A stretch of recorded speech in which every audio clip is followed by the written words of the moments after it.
الحمد لله رب العالمين والصلاة والسلام على سيد المرسلين وعلى آله وأصحابه أجمعين أما بعد.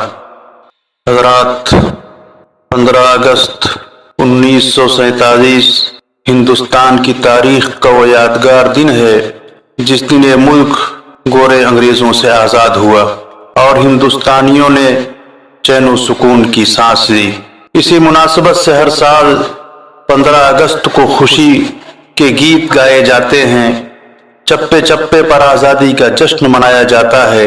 آج میں آپ کے سامنے ہندوستان میں انگریزوں کی آمد سے لے کر ملک کے آزاد ہونے تک کی مختصر تاریخ بیان کروں گا. حضرات، ہندوستان میں انگریزوں کی آمد 16ویں صدی کے شروع میں ہوئی. 1664 عیسوی میں ایسٹ انڈیا کمپنی کی بنیاد پڑی. 1735 سے انہوں نے یہاں کے سیاسی معاملات میں دخل اندازی شروع کر دی. نوابوں اور راجاؤں کو آپس میں لڑا کر ان کی ریاستوں پر قبضہ کرنا شروع کر دیا.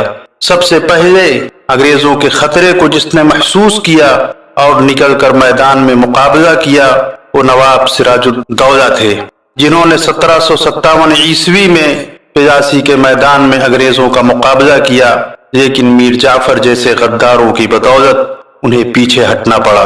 اس کے بعد 1764 میں بنگال سے میر قاسم، نواب اودھ شجاع الدولہ اور مغل بادشاہ شاہ عالم نے متحدہ محاذ قائم کر کے بکسر کے مقام پر انگریزوں سے زبردست جنگ لڑی، لیکن اس موقع پر بھی انگریزوں کو غلبہ حاصل ہوا.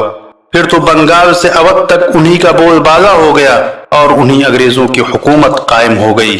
یہ حالات تھے اور انگریزوں کے اثرات بڑھتے جا رہے تھے.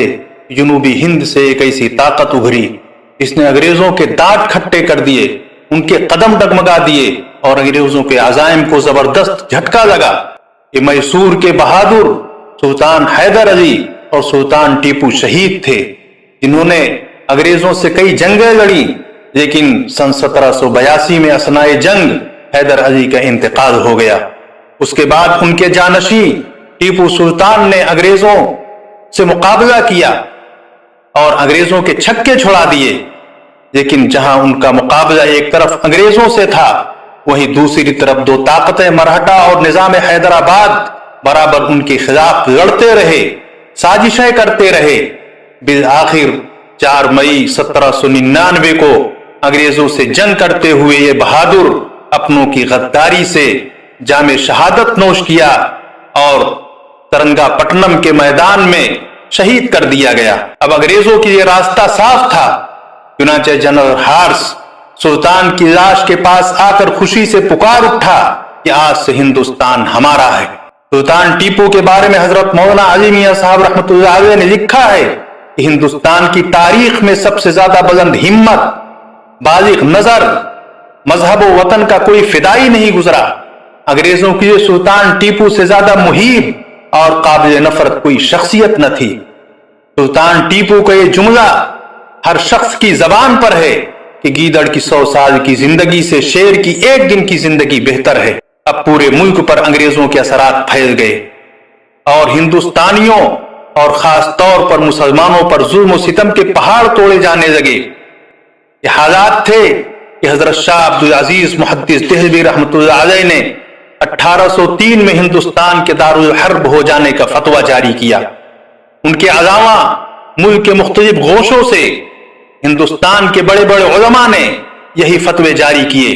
چنانچہ شاہ رفیع الدین دہلوی، قاضی ثناء اللہ پانی پتی، مولانا اسماعیل شہید، شاہ محمد اسحاق دہلوی نے بھی ہندوستان کے دارالحرب ہو جانے کے فتوے دیے.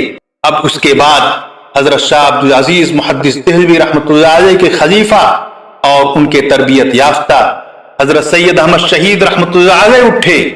ابتدا میں نواب امیر خان لشکر میں شریک ہو کر انگریزوں سے برسرے پیکار رہے، لیکن جب سلطان امیر خان نے سید صاحب کے منع کرنے کے باوجود انگریزوں سے مصالحت کر لی تو امیر خان سے لشکر سے سید صاحب واپس آ گئے. سید صاحب نے مستقل تنظیم جہاد کا فیصلہ فرمایا اور آپ کے ساتھ ملک کے چوٹی کے اور جید علماء مولانا عبدالحی بگھانوی، حضرت شاہ اسماعیل شہید رحمۃ اللہ علیہ جیسے علماء آپ کے اس تنظیم میں اور آپ کے اس کام میں شریک ہو گئے۔ سید صاحب کا اصل مقصد اس ملک سے انگریزوں کو نکالنا تھا، لیکن سید صاحب نے انگریزوں کے خلاف ہونے والی تمام کوششوں کی ناکامی کا جائزہ لیا تو اس نتیجے پر پہنچے کہ ملک کے اندر رہ کر انگریزوں سے جنگ کرنا یہ عقل مندی نہیں ہے، بلکہ جتنی بھی کوششیں اب تک ملک کے اندر رہ کر کی گئیں سب ناکام و نامراد ہوئیں۔ چنانچہ انہوں نے سرحدی علاقوں کی طرف ہجرت فرمائی اور وہاں مسلمانوں پر جو مظالم ہو رہے تھے اس سے مسلمانوں کو نجات دلائی۔ ابھی آپ کا مشن پورا نہیں ہوا تھا اور آپ راستے میں تھے کہ بالا کوٹ کی سرزمین پر یہ مقدس قافلہ سن 1831 عیسوی کو شہید کر دیا گیا اور ایک زبردست کام ہوتے ہوتے رہ گیا، لیکن سید احمد شہید رحمۃ اللہ علیہ کی کھڑی ہوئی یہ تحریک سرد نہیں پڑی، بلکہ یہ چنگاری سلگتی رہی اور چند ہی دنوں میں شعلہ جوالہ بن گئی اور ملک کے مختلف حصوں میں اپنا کام شروع کر دیا۔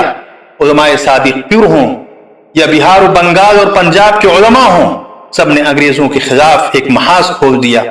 جن پر انگریزوں کا قابو چلا ان کو خطرناک سزائیں دیں، پوری کی پوری بستیاں اجاڑ دیں، مکانات زمیں دوز کر دیے، پھانسیاں دیں، تازہ پانی اور جزائر انڈمان جلا وطن کیا، لیکن ایک آگ تھی جو بجھتی نہ تھی۔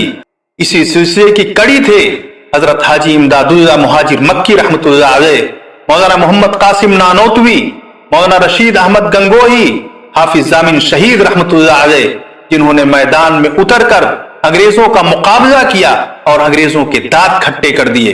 پھر اس کے بعد ایک دور آیا سن 1857 کا، جس کو انگریزوں نے غدر کا نام دیا۔ اس میں یہ ہوا کہ ہندوستان کی فوجوں نے انگریزوں کے خلاف عزم جہاد بلند کیا، جس میں ہندو مسلمانوں نے برابر کا حصہ لیا۔ بہادر شاہ ظفر کو اپنا قائد و رہنما بنا کر پورے ملک کے اندر جنگ لڑی گئی، لیکن ہائے افسوس یہ کوشش بھی ناکام ہو گئی۔ اب انگریزوں نے اس کا انتقام لینا شروع کیا۔ بہادر شاہ ظفر کے 3 نوجوان لڑکوں کو اور شاہی خاندان کے بے شمار لوگوں کو قتل کیا۔ بہادر شاہ ظفر کو رنگون جلا وطن کیا اور فوجوں کو 3 دن تک دہلی کے اندر لوٹنے کی عام اجازت دے دی گئی۔ پھر کیا تھا، عزتیں لوٹی گئیں، خون بہائے گئے اور دہلی اجڑ گئی۔ صرف لاشیں ہی لاشیں نظر آتی تھیں، خون ہی خون تھا۔ یہ ایک قتل عام تھا، کیونکہ اس جہاد میں بڑا حصہ مسلمانوں کا تھا، اس لیے انہی کو بطور خاص نشانہ بنایا گیا۔ پھر پھانسیوں کا سلسلہ شروع ہوا اور 27,000 مسلمانوں کو پھانسی دی گئی۔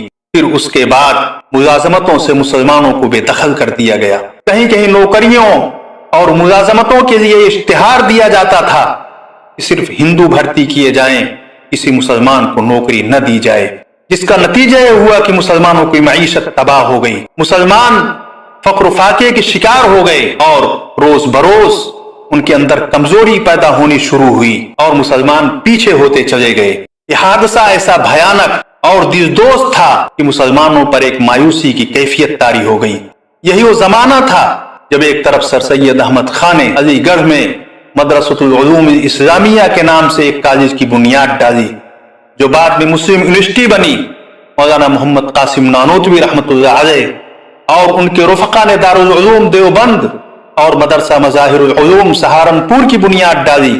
پھر کچھ سالوں کے بعد دارالعلوم ندوۃ العلماء کا وجود ہوا کہ مسلمانوں کا بچا کھچا سرمایہ محفوظ کر دیا جائے اور اس ملک کے اندر مسلمان اپنے دین و ایمان کے ساتھ باقی رہیں۔